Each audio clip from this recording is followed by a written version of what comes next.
Ms. Lawrence, have you had adequate opportunity to review that? Yes, Mr. Carnes, I forgot to ask you, have you had the opportunity to review that assessment? I read it, sure. All right. Do either of you have any additions or corrections to the assessment? no, Your Honor.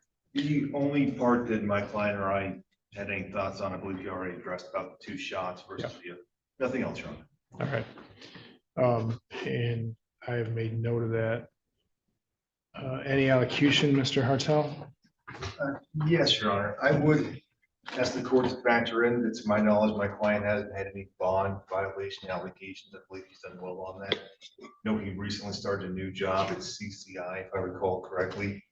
You can tell by his hands right there. Hard work is what I'm trying to get at. I believe he has family for moral support in the courtroom, if I recall correctly. Oh, well, he has family for moral support. I apologize for the other part. To my knowledge, he does not have any prior criminal history. I believe he was very honest in the assessment. I believe that's a fair reflection.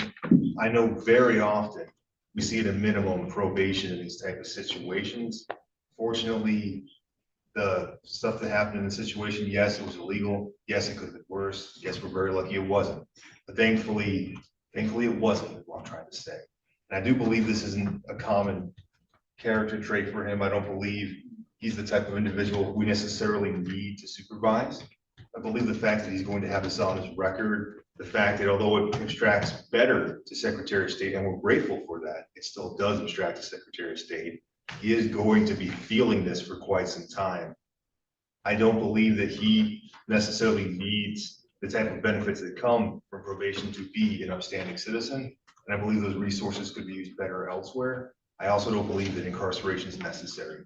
I asked the court to go with the minimum fines and costs. We do, of course, trust the court's discretion. Thank you. Thank you. Ms. Lawrence? Your Honor. Although I do understand that his assessment is fairly positive, which is always nice to see. The people do have a concern. His blood alcohol content came back at a 0.162, which to me seems like a lot more than just 2 drinks. He's just shy of having a high BAC. I do think that there's a public safety issue here. I do understand the defendant is relatively young. I think this is a good opportunity for him to learn. I would ask for a period of 12 months probation. Thank you. Thank you. Mr. Barron, you have the right to address the court prior to sentencing. Is there anything you'd like me to know? Other than I very drink, and this is one time that shouldn't have happened. So Mr. Hartel says that you're now at CCI. I assume that's a full-time position. I transferred from working at the gas station as a former job to CCI. And how long have you been at CCI? Going on 3 weeks. Good for you. So I'm going to ask you the same thing I ask everybody. What have you learned from this? The most, if not more important, is to, don't drink and drive, or honestly, I very rarely drink, so honestly don't drink at all anymore, to be honest. There's a lot, like Mr. Hartel has said, that I'm gonna have to go through and deal with from this, and I have more than learned my lesson. Okay.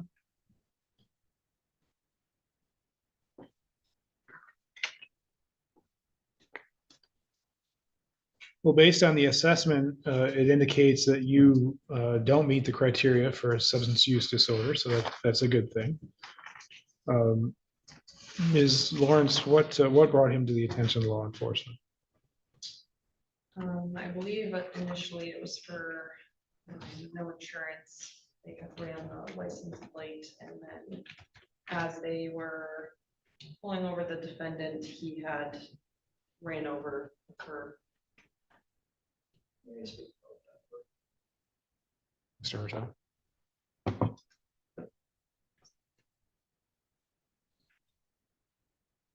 I would be fine with it, Your Honor. Okay. Mr. Barron? Okay, so basically the reason why I hopped the corner at that, when he pulled me over was because as soon as it was nighttime and when he flipped his lights on, I was turning at the same time. So I was kind of blindsided in my mirrors as I was trying to corner, so I kind of caught the corner. You don't think a .162 may have helped you jump the curb? Yeah, it was kind of high, but at the same time, I was blinded, so it was out of blue. And this was on Holbrook Street, right? So right behind the courthouse? From, I would say from me to the exit sign, twice over from my doorstep. I was gonna say, looking at your address, you must have been pretty close to being home. Yep. Where were you coming from? I know you Just said a a bar, but what bar? Which I don't know the name, but I've only been to it one time. It's the one right in the middle of Cadillac. So it used to be, the 20s and now the hideout? Okay. Yes. All right, fair enough. Well, in a drunk driving case, the presumption is that there's no jail, no probation, but it's a rebuttable presumption. And under certain circumstances, the court can meet that rebuttal presumption. While I understand the people's concern at a .162, I have to express that that's the court's concern also. But along with that, I realize you're young, you're 25 years old. Not that that's an excuse, but more importantly, the assessment comes back that you don't have any substance use assessment or substance use issues. I will say that given the history of your family that I've read in the assessment, that's something you're going to be on the lookout for, because we know it is genetic. And I know you're using some other substances to medicate, self-medicate with, because you don't have a card yet. Right. So I don't necessarily see the benefit to put you on probation, but what I'm going to do is I'm going to order some programming that has to be done within a certain amount of time, but I'm not going to put you on probation. If you don't do it, you'll be back in front of me, but it's not going to be a probation issue. So I'm going to order that you attend the alcohol highway safety education class and the victim impact panel. And I want that done within 60 days. Now, if something happens that it can't be done, well, I'll work with you on that. Let the probation officer know, and she knows how to get an extension if we need to. There is 1 day jail with 1 day credit, $75 crime victims' rights fee, $50 state minimum fee, $150 fine. Mr. Hartel, attorney fee. We can waive that this one. Attorney fee waived. And I'll do $100 court cost as well. Ms. Lawrence, is there any reimbursement for prosecution or law enforcement? $100 prosecutor fee.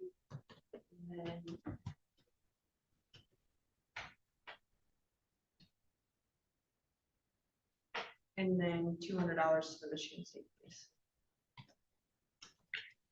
Mr. Barron, under certain circumstances, the prosecutor's office and law enforcement is able to recoup some of the expenses, and an OWI happens to be one of those. So there is a $100 prosecutor fee and then a $200 fee back to Michigan State Police. Because I have sentenced you to a period of incarceration, even though it's time served, you do have the right to appeal that decision. If you decided that you wanted to appeal that and could not afford an attorney to assist you, you have 14 days from today's date to do that. Additionally, any balance that remains unpaid for more than 56 days will have a 20% penalty assessed to it by operation of state law.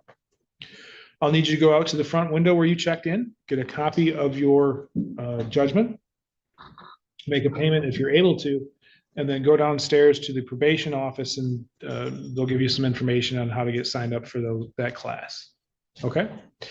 Good luck to you. Don't let this be a setback. You've gotten a full-time job since you've been on bond, so that's a good thing.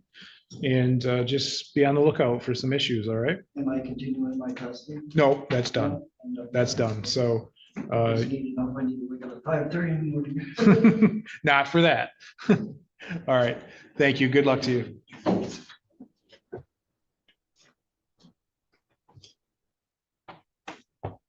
All right, let's talk about that. This hearing had a little bit of everything. Spirited arguments from both sides, a thoughtful judge, a defendant with a mix of candor and youthful missteps, and even a few moments of humor tucked into a fairly serious proceeding. Judge Corey J. Wiggins presided with his characteristic mix of patience and firmness. He was clear-eyed about the risks involved in the case, but didn't lose sight of the bigger picture, rehabilitation over punishment when appropriate. His approach was fair.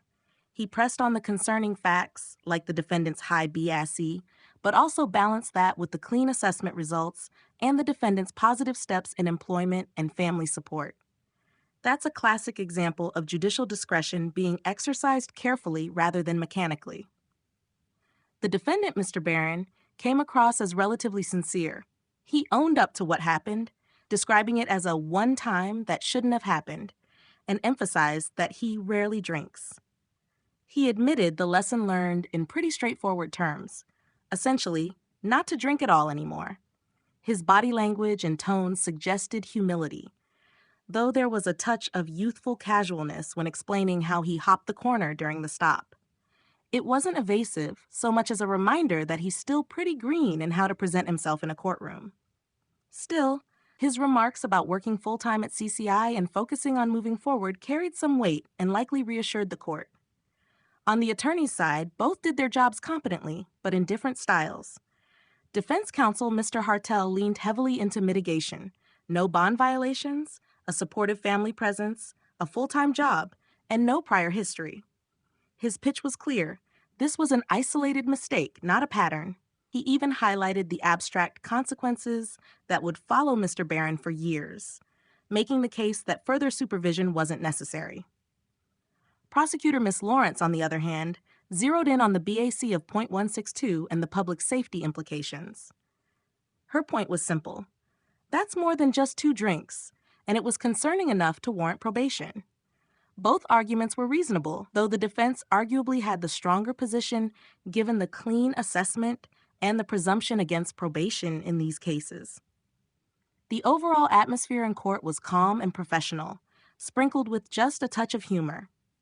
Judge Wiggins managed to keep things grounded but conversational, even joking lightly about the curb incident being helped along by a .162 reading. That moment underscored his ability to diffuse tension without undercutting the seriousness of the case. The exchanges weren't heated, and there was a sense of everyone understanding their role, defense advocating hard, prosecution raising valid concerns, and the judge threading the needle. In the end, Judge Wiggins imposed what I'd call a constructive sentence. 1 day in jail with credit for time served, fines and fees, and mandatory programming like an alcohol highway safety class and a victim impact panel. But no probation. It was a balanced outcome, accountability through education and financial consequences, without stretching scarce probation resources on someone unlikely to benefit from them. Mr. Barron walked out with a clear roadmap. Finish the classes, pay the fines, keep working, and don't come back. The judge even underscored the progress made with the new job, encouraging him not to let this become a setback. So this was a textbook example of a judge weighing both the risk factors and the rehabilitation opportunities. No melodrama, no heavy hand, just careful consideration and a sentence designed to keep the community safe while giving a young man a fair shot at putting this behind him. If you found this hearing insightful, consider subscribing, hitting the bell, and letting me know your thoughts in the comments below. I read everyone.